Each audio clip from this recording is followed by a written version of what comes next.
All right, so now we're going to talk a little bit about the technology of television. Whoa, look at that. All right, so broadcast technology received through an antenna or a player that connects to the antenna terminals, or it's cable TV arriving to a set-top box that then connects to the antenna terminals. There's a satellite dish that connects to the antenna terminals,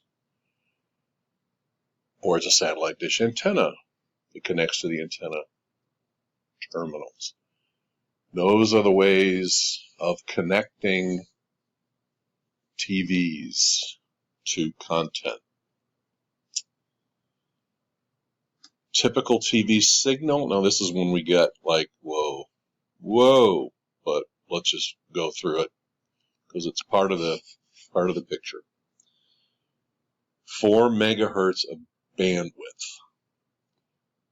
When you add in sound, a vestigial sideband in a little buffer space, a TV signal requires 6 megahertz of bandwidth. The FCC, Federal Communications Commission, allocated 3 bands of frequencies in the radio spectrum, chopped into 6 megahertz slices to accommodate TV channels. And this is for the stuff that's wireless going through the air.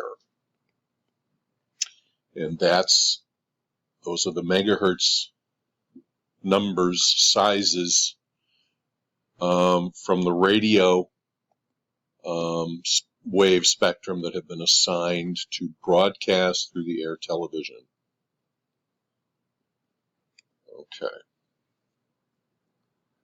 Okay, so there's a video signal and a sound signal that go together. Wow, look at this. Okay, this is probably more information, definitely, than we need, but radio waves we've talked about before. I want to talk now just a little bit about the guy who is credited with inventing television. It's another American. His name isn't that well known, certainly not as well known as that of Edison or Tesla or Marconi. His last name is Farnsworth. He grew up on a farm in the Midwest. The kind of person who started taking everything apart, when he was a kid to see how it worked.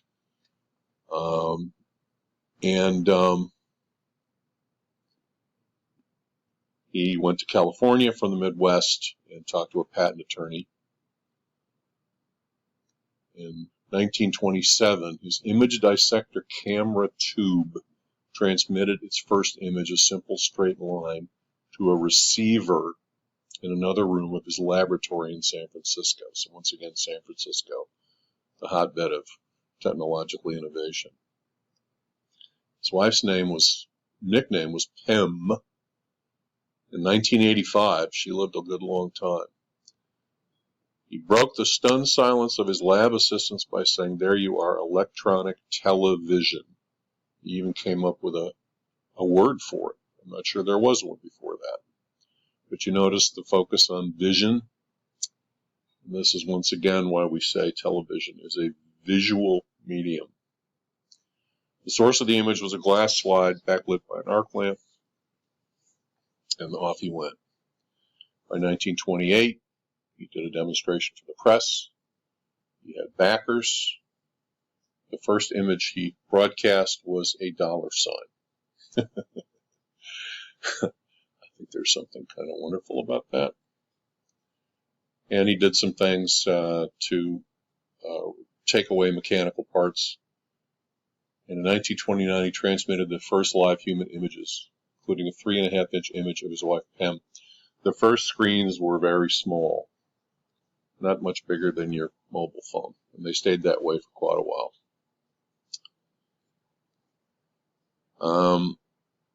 He built the world's first working all-electronic television system, employing electronic scanning in both the pickup and display devices. That's what he did that was different. And he demonstrated this to the press in September 1928. And in 1999, as you can see, Time magazine named him somebody who was pretty important. I felt we should use a nice picture for that. Next one, the dollar symbol has been, I think, related to television media business and content business for quite a while, because the business model for these original networks were to carry ads and offer free content. And can we think of a couple of big internet companies that do the same thing for their users? Yes, we can. So radio spectrum, I love talking about the radio spectrum, and we were in a live class. I'd ask you to hold your arms out at the sides and wave them around a little bit and see how many waves you can feel, because you're surrounded by waves all the time. Radio waves, video waves, mobile phone waves. And there's, oh my Lord, look at that thing. There's some chunk of the radio spectrum, which is divided by gigahertz, megahertz. See here, based on the size of the waves. And we can see land, mobile, radio navigation, satellites, all kinds of things in here. And at the top, you can't really see the whole chart, but there are different gigahertz designations, radio wave sizes there. Okay, so let's just never forget that radio, television, mobile phones, broadcast are dependent on using radio waves to send content. It's kind of an amazing thing that mankind is able to do. And of course, cable, as we said before, technologically is a little bit different from sending a signal through the air. And this shows what we kind of did to ourselves when we decided cable TV was a good idea. Now, in addition to just telephone cables and poles and wires being all over the world and all over our country, we have these cable wires, at least for the last mile to the house, as they say, as even I think Amazon says. That's the hardest distance to get to. Those require wires. And the wires are now coaxial cables that can take lots of content that deliver, as we said before, not just TV, but also internet and phone to our homes. And the companies that own those wires are pretty interesting and powerful companies. There's a lot of consolidation with those companies too, just as there is everywhere else. This is a diagram that shows some basics about how signals are sent and what's going on. I'm sorry, it seems a little illegible here, and I apologize for that. But the satellite gets the programming sent up from whoever's creating the programming. Obviously, we don't have too many wires going to our satellites yet that I'm aware of.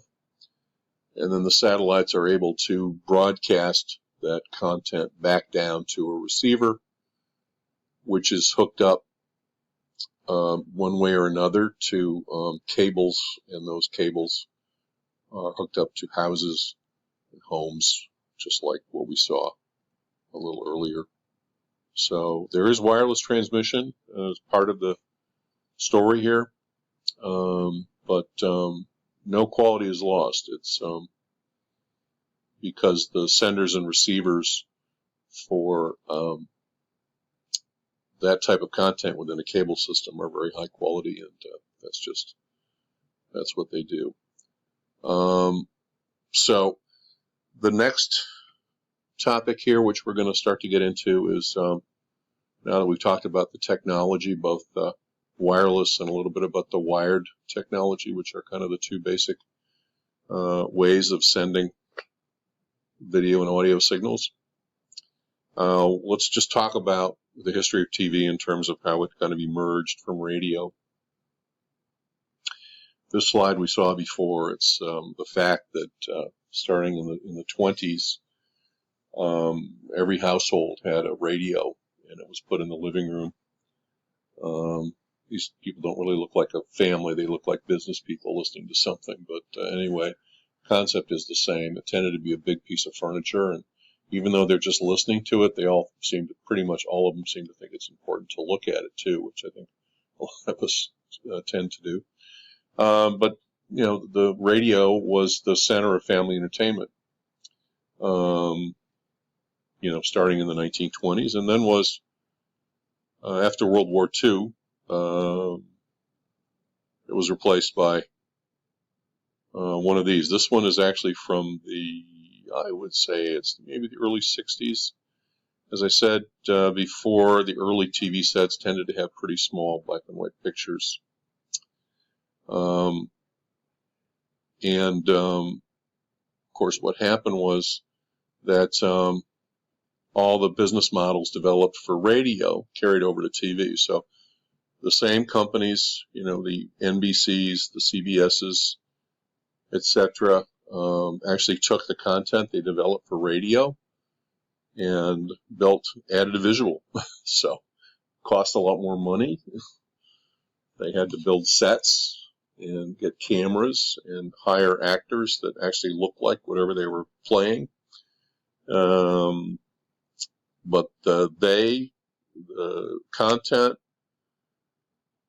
the advertisers, particularly the national advertisers, all just kind of followed and flipped right over into television. And so, as I said, particularly the national advertisers, you know, leaving radio kind of with local advertising. And as we saw before, luckily the advent of more cars and more miles driven and transistor radios and rock music and things like that kind of managed to save radio. I mean, it didn't really grow too much. It shrank, but at least it maintained some business viability. And all the growth started accruing to this amazingly persuasive and entertaining new medium called television, which quickly became the queen of media.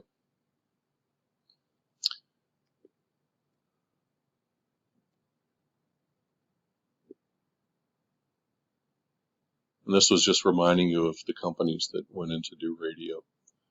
And again, they flipped right over to TV. And I'm talking about content. I'm talking about the comedy shows, the sitcoms, the soap operas, the game shows, all of it. Just reminding you, this is some of the radio content we listen to.